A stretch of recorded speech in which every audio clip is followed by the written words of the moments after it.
Olá, gente, tudo bom com vocês? Aqui quem fala é o professor Margleison.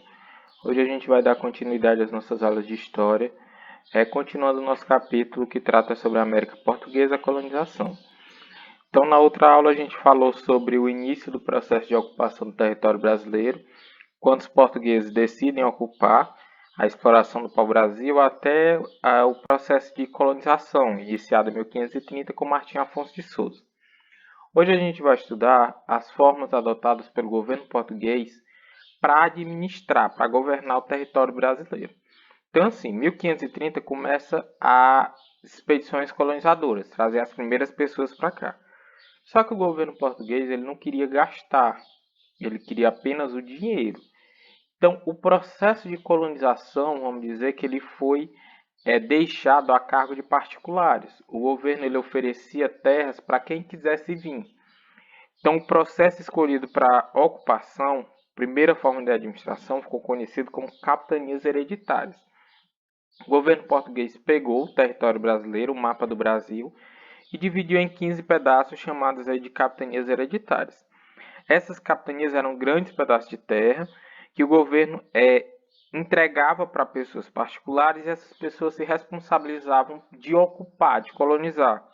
Elas poderiam dar pedaço de terra para outras pessoas desde que pudessem ocupar. As pessoas que recebiam um pedaço de terra eram chamadas de capitão donatário.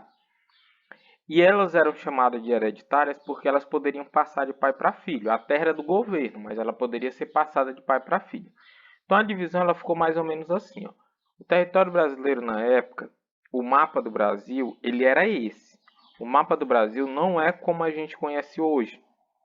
Porque nessa época existia o chamado Tratado de Tordesilhas, que era um tratado que dividia as terras entre Portugal, desse lado, e Espanha, desse outro lado. Então, parte da terra que hoje é do Brasil pertenceria à Espanha. Então, o governo português pegou, dividiu em 15 capitanias e distribuiu para as pessoas que ficariam encarregadas de governar. Então, era um pedaço de terra gigantes, está aqui, como se fossem grandes fazendas gigantes. Esse processo de divisão do território, ele era feito a partir de duas documentações, que era o sistema de documentação que regia as capitanias hereditárias. Era a chamada Carta de Doação e Carta Foral. A Carta de Doação ela oficializava a concessão de terra aos donatários e estabelecia o tamanho da terra. Então era ela que estabelecia o tamanho da terra que iria governar, era o que dava a posse, era o documento que estabelecia que aquele pedaço de terra era da pessoa. E a Carta Foral era uma carta que estabelecia os direitos e os deveres dos capitães donatários, das pessoas que iam receber terras. Então eles tinham direitos e deveres para cumprir. O que era direito do capitão donatário, da pessoa que recebia terra? Ele teria direito, por exemplo, de escravizar os índios para trabalhar na lavoura. Os índios que moravam no pedaço de terra que ele recebia, para ele, poderia ser pego como escravo e colocar para trabalhar. Ele poderia cobrar impostos das pessoas que ele poderia trazer para morar nas suas terras. Então ele recebia uma terra, vamos dizer, do tamanho do estado do Piauí. Ele poderia trazer pessoas para morar e cobrar impostos dessas pessoas que estavam morando em suas terras. Ele tinha o direito de doar cismarias. Cismarias é doar um pedaço de uma fazenda para a pessoa que ele quisesse. Então ele oferecia essa cismaria para as pessoas virem para o Brasil. E ele poderia julgar situações até mesmo condenar à morte. Dentro da capitania hereditária, a lei e o governo era do capitão donatário. Então, a capitania hereditária é um sistema de administração descentralizado. Cada capitão era que dizia o que podia e o que não podia em suas terras. E os deveres, o que eles tinham que cumprir? Promover o progresso da capitania com seus próprios recursos. Então era ele que iria pagar para que as pessoas incentivar o processo de colonização. Todo o custo ficava a cargo do capitão donatário. Isso era a forma que o governo português achou de não gastar. Defender as terras e colonizá-las. Então ele tinha a obrigação de defender dos invasores e tinha a obrigação de trazer pessoas para morar aqui. E pagar imposto para o governo. Ele tinha que pagar o imposto correspondente a 1/5 para o governo sobre aquilo que ele ganhava em suas terras. Esse sistema de capitanias hereditárias, na verdade, ele não deu muito certo. As capitanias hereditárias foi um sistema que fracassou. Então, os principais motivos aqui que levaram ao fracasso das capitanias hereditárias. A gente tem, por exemplo, a falta de recurso e de interesse de alguns donatários, algumas das pessoas que receberam as terras não se interessaram para vir para o Brasil, porque elas teriam que gastar muito. E muitos deles, na verdade, não tinham nem esse dinheiro todo para gastar. Então faltava dinheiro para incentivar a colonização. Excessiva descentralização e autoritarismo dos donatários. Não tinha uma pessoa, um governo no Brasil que dissesse, olha, para fazer isso aqui, aqui e aqui. Não, cada um decidiu o que fazia. E alguns capitães eram autoritários, condenavam à morte e tudo mais. Constante ataque dos indígenas às vilas. Era muito difícil o convívio com os índios. Lembrando que no Brasil, nesse período, a gente ainda tinha índios, por exemplo, que eram canibais, gostavam de comer carne humana.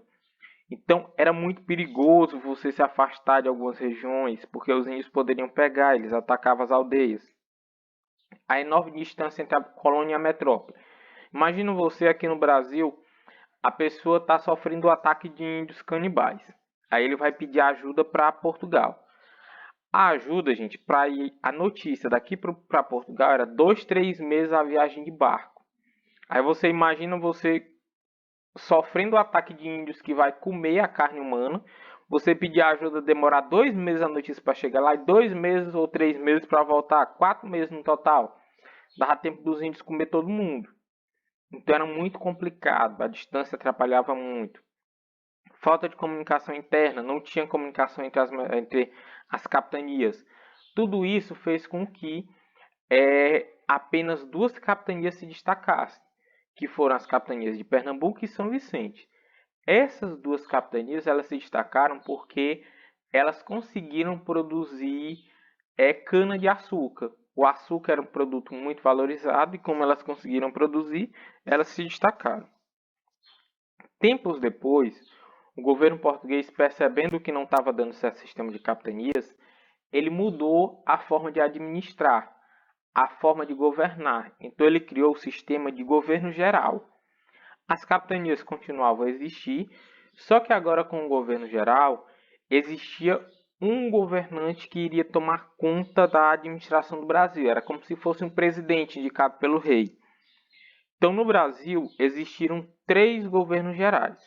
O objetivo do governo geral era centralizar a administração das capitanias, então centralizar quem iria mandar, limitar a autonomia dos donatários, então ele assumiria todos os poderes, garantir a segurança dos colonos, ele ficaria com a responsabilidade de garantir a segurança, zelar pela ocupação estratégica, harmonizar as relações entre colonos e indígenas. As atribuições aqui do governador geral. Qual era o papel do governador geral?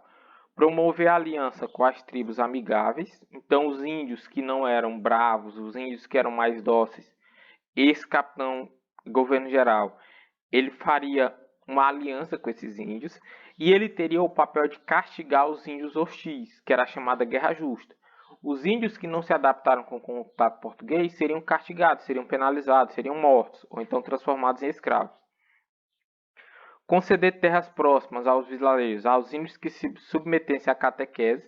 Então os índios que quisessem poderiam se aproximar dos homens brancos chamados.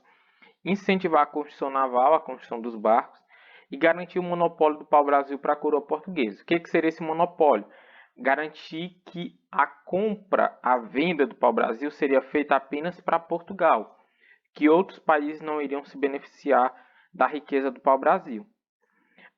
Além disso, a exploração do sertão em nome do rei, proibir a caça e o saque das aldeias indígenas. O governador-geral ele seria ajudado por outras pessoas. O governador-geral tinha sede em Salvador, que era a capital do Brasil nessa época, e ele seria ajudado por outras pessoas. Tinha o provedor-mor, que era o responsável pela administração fazendária, ele era responsável pela arrecadação dos impostos, do dinheiro. O ouvidor-mor, ele era o responsável pela justiça, por fazer os julgamentos. E tinha o capitão-mor, que era o responsável pela segurança interna, pela manutenção da defesa da colônia. Aqui a gente tem os 3 governadores gerais. O primeiro deles foi de 1549 a 1553, foi Tomé de Souza. Durante o governo dele aqui a gente tem como destaque, foi fundada a primeira cidade brasileira, que foi a cidade de Salvador. Foi fundado o primeiro bispado e o primeiro colégio jesuíta. Então o papel da Igreja Católica junto com o governo. Destaque para a ação do padre Manuel da Nóbrega, que era um dos jesuítas responsável pela catequização. O segundo governador-geral foi o governador Duarte da Costa. Durante o governo dele, o que a gente tem aqui de destaque? Trouxe para o Brasil o padre José de Anchieta, que fundou o chamado Colégio de São Paulo. Esse colégio é o colégio que vai dar origem à cidade de São Paulo. Ele se origina a partir desse colégio dos jesuítas. Durante o governo de Duarte da Costa, os franceses atacaram a região onde é o Rio de Janeiro. Eles tomaram a cidade do Rio de Janeiro e fundaram a colônia francesa no Brasil, chamada de França Antártida. Tempos depois é que eles vão ser expulsos. Ele conseguiu o apoio dos índios tamoios contra a Confederação Portuguesa, contra os portugueses, a Confederação dos Tamoios chamados. Essa confederação era um grupo de indígenas que acabou entrando em guerra com os portugueses e com os franceses depois. A gente tem o terceiro governador-geral, que é o de Mendes Sá. Com apoio de Nóbrega e Anchieta, ele venceu os índios da Confederação dos Tamoios, que tinham se aliado aos franceses. Ele contou também com o apoio de seu sobrinho, Estácio de Sá. O sobrinho dele, Estácio de Sá, vai liderar a guerra contra os franceses. Eles vão expulsar os franceses do Rio de Janeiro. Só que após fugirem do Rio de Janeiro, da região onde fica o Rio de Janeiro, os franceses foram para a região do Maranhão e fundaram uma outra colônia chamada de França Equinocial. Lá eles fundaram a cidade de São Luís, que é inclusive uma homenagem, um nome ao rei francês. Também foi fundada a segunda cidade do Brasil, que foi a cidade de São Sebastião do Rio de Janeiro, que é o Rio de Janeiro. E tempos depois o governo geral ele também não deu muito certo. Então o governo português ele fez uma divisão. Ao invés de ter apenas um governador, apenas uma pessoa para mandar no território brasileiro, eles dividiram o território brasileiro em duas partes. Seria como se tivesse dois governadores gerais. Foi criado o estado do Maranhão, que tinha como sede Salvador, ali ficaria um governador geral, e o estado do Brasil, que teria como sede o Rio de Janeiro. Ali ficaria um outro governador. Então o Brasil ficou dividido em duas partes, com duas pessoas governando. Essa foi a forma que o governo fez para administrar. Saiu da centralização do governo geral, descentralizou com dois presidentes. Então, a gente vai encerrando por aqui. Nessa aula, a gente viu as formas de administração feitas pelo governo português. Na próxima aula, a gente vai estudar um pouco sobre a questão da economia, principalmente a economia do açúcar. Então, a gente encerra por aqui. Espero que vocês tenham entendido. Qualquer dúvida que tenha ficado, é só entrar em contato que eu estou à disposição de vocês. A gente encerra por aqui. Tchau, tchau. Fiquem bem e até mais para vocês.